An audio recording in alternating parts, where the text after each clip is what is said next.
Hello. It's working. Great. My name is Trine van Golsen, and I'm pleased to be here in Turkey today to present some of our latest results. I work in Aarhus, which is in Denmark, which is the second biggest city in Denmark, at something called the National Center for Register-Based Research.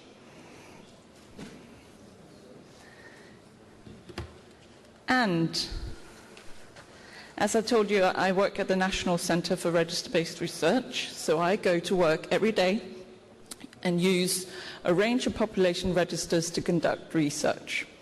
I have listed on the right-hand side different registers that I can use. Sorry, it does not seem to work, sorry. But I want to point out one of the registers that is particularly important to me, which is the Psychiatric Central Register. And that is a register that records all psychiatric inpatient treatments in Denmark, and it has done this since 1969. So, in a sense, I have records of all people who are admitted to a psychiatric hospital in Denmark. And why is it possible to do this type of research? It's possible because we can link data, and we can link it because everybody has what's called the CRS number. So through this personal identification number, I can link information from these different registers and basically study what I aim to do.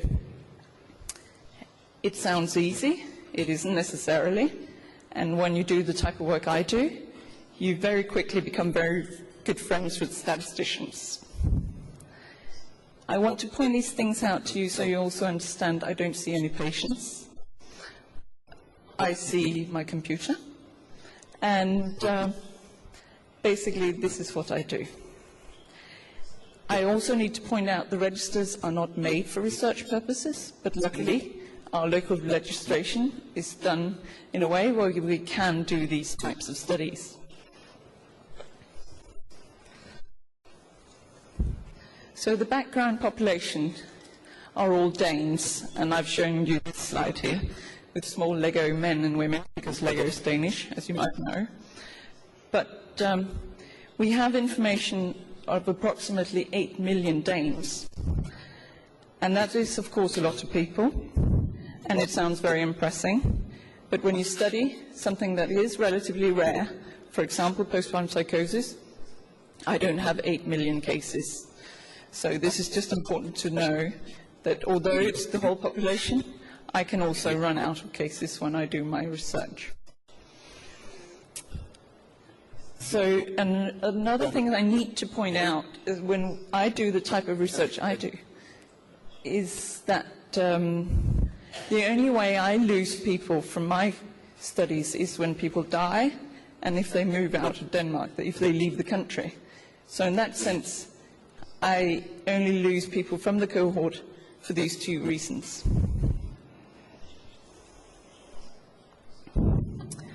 So showing this slide may be completely unnecessary.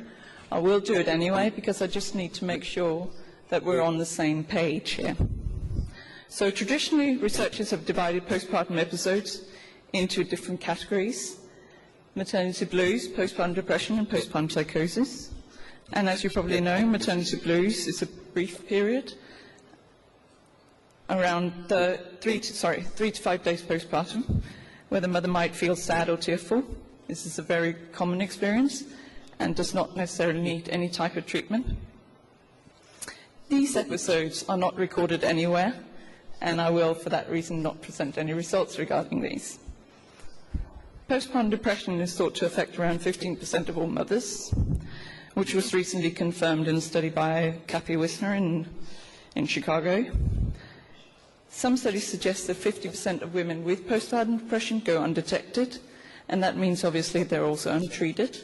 And untreated women, I don't have any information on, again, because it's not in our registers. But with depression postpartum, I will have information on, for example, prescriptions for antidepressants. I will know if a woman has consulted a psychiatrist or a psychologist, if she's seen her family doctor, etc. And then, of course, the postpartum psychosis, which is the most severe episode. This group of patients require immediate treatment as there are psychiatric emergencies. And in the registers, I will have information on these women because they were treated at an inpatient facility. And for that, I will have information on their diagnosis, for example, and when they were admitted and when they were discharged, for example. So this is the type of information I have. So I just want to briefly update you on the status today of what we know through some of the studies that I've been involved in. Basically, if you look at this slide and if you look, sorry, yes, it is working. So here we have months since childbirth, and up here we have the risk of being admitted to a psychiatric hospital. If you follow the red line, you will immediately see that the risk of having a psychiatric episode following childbirth is increased significantly shortly after birth, and it decreases over time. And we say up to about 4 months postpartum, we find that women have an increased risk of having a psychiatric episode that requires inpatient treatment. So, and to sum up, by now we know quite a lot about the magnitude of risk. For postpartum psychiatric episodes, we know that it's in the immediate postpartum episode, we see the highest risk. We see that the timing of risk is focused, we definitely see it's about the first 4 months postpartum that women are admitted.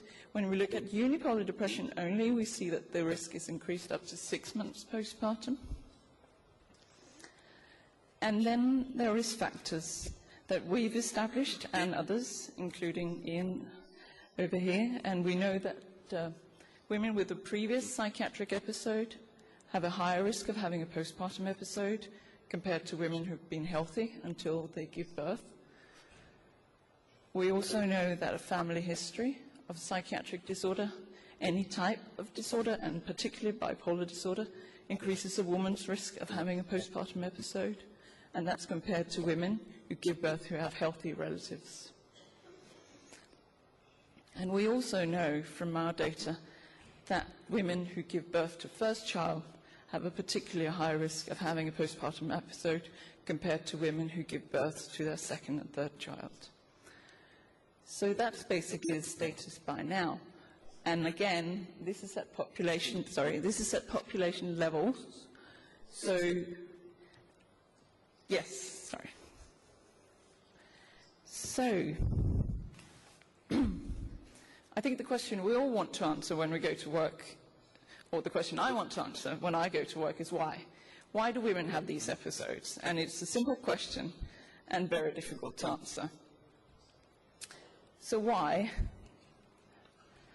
Why? Is it because women who have unwanted or mistimed pregnancies, are they at an increased risk of having a postpartum episode? This has been suggested in studies looking at postpartum depression, and it might be a contributing factor. We haven't really looked at it in our data, and that was what we wanted to do. So I'm going to present you some new results. They're not published yet. We hope they will be soon. This is a study I did with a collaborator working at our center called Espenable. And basically what we wanted to study was whether childbirth or pregnancy causes psychiatric disorders. And I want to just pause here for a second, because the difference here is that until now we've sort of said that childbirth is associated with psychiatric episodes, but taking it another step is basically trying to determine if we can see whether it causes it. That might not be a huge difference to you. To me it is, because I'm an epidemiologist, and to use the word cause is very serious. So what we did was that we used information on IVF treatments in Denmark.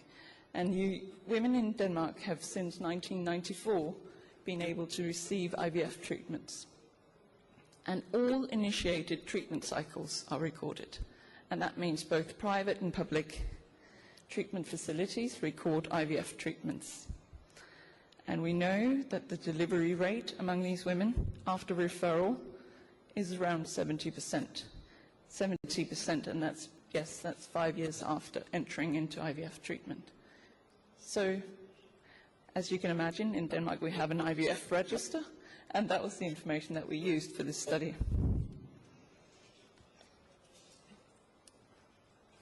So why did we do that, and why did we find that that was particularly interesting?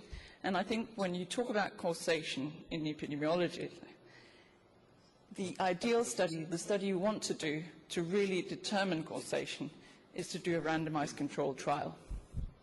And to just sum up, for the randomized controlled trial, you have a group of patients, some of them receive the treatment, some of them don't, have placebo treatment, and then you follow the two groups and you compare the results. And that's the rationale for the randomized controlled trial.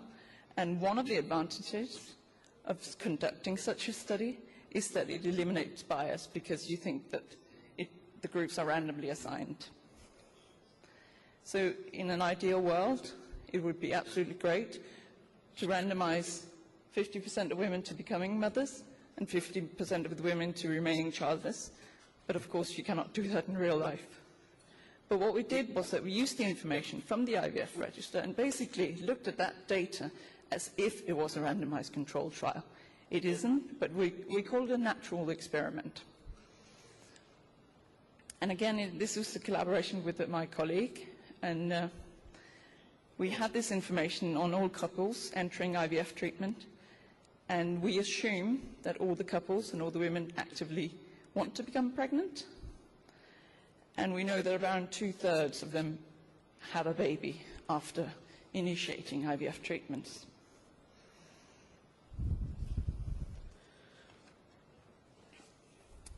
So here are the results. Basically, I have to make sure that I say a few things here.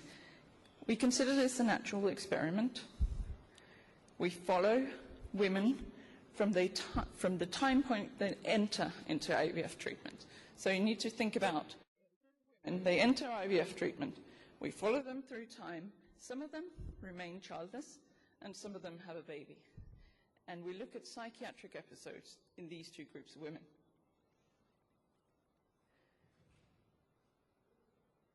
And what you should also know is that by the time they enter IVF treatment, we only looked at women who had no records of a previous psychiatric episode. So these women were healthy when they entered IVF treatment. And what we looked at was any type of admission or outpatient contact to a psychiatric facility in the Danish system. So any type of diagnosis. And what the results show was that new mothers were 3 times more likely to have a psychiatric episode than women who remained childless. And we could see there was the first 3 months postpartum that this risk was particularly increased. So basically, I'm repeating myself here, new mothers have a 3 times more higher risk of having psychiatric episode compared to women who remain childless. And this is after we control for a range of things that we thought could influence the results. We considered whether adoption history influenced the results. It didn't. We considered whether somatic comorbidities influenced the results, and they didn't. And so we really tried to see if there were any possible confounders in this study that could explain the results. But it didn't go away. So basically, these were the things that we observed.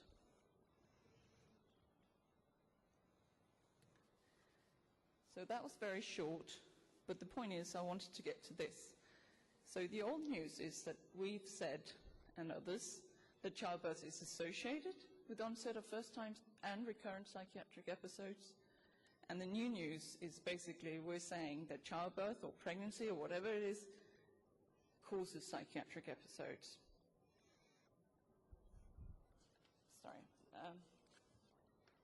So I believe that this really shows us that childbirth represents one of the most or the most potent trigger for psychiatric episodes. And I think this study provides us with clues to the etiology behind postpartum psychiatric episodes. Psychological and social, and currently mainly biological factors have been suggested to play a role in the etiology behind these disorders, and we think that our results indicate that the etiology behind them is biological in nature. So based on this data I've shown you very quickly here, is that we've used this unique data set and we've conducted this study paralleling a natural experiment or randomized controlled trial, and we've confirmed that childbirth is directly associated with psychiatric episodes, and these are first-time psychiatric episodes. We cannot conclude if childbirth or pregnancy causes psychiatric episodes, but we think that this is as close as we'll get. So we think that this I've presented to you today strongly suggests that there is a direct causality here. So I think also what I need to highlight is that our results furthermore emphasize that a planned or an intended pregnancy does not reduce risk of psychiatric episodes, and it does not prevent postpartum episodes. And the reason I can say this was that we found the same incidence rates. So we found the same number of women with IVF treatment as compared to the background population when you look at how many are admitted. And that's what I call incidence rates.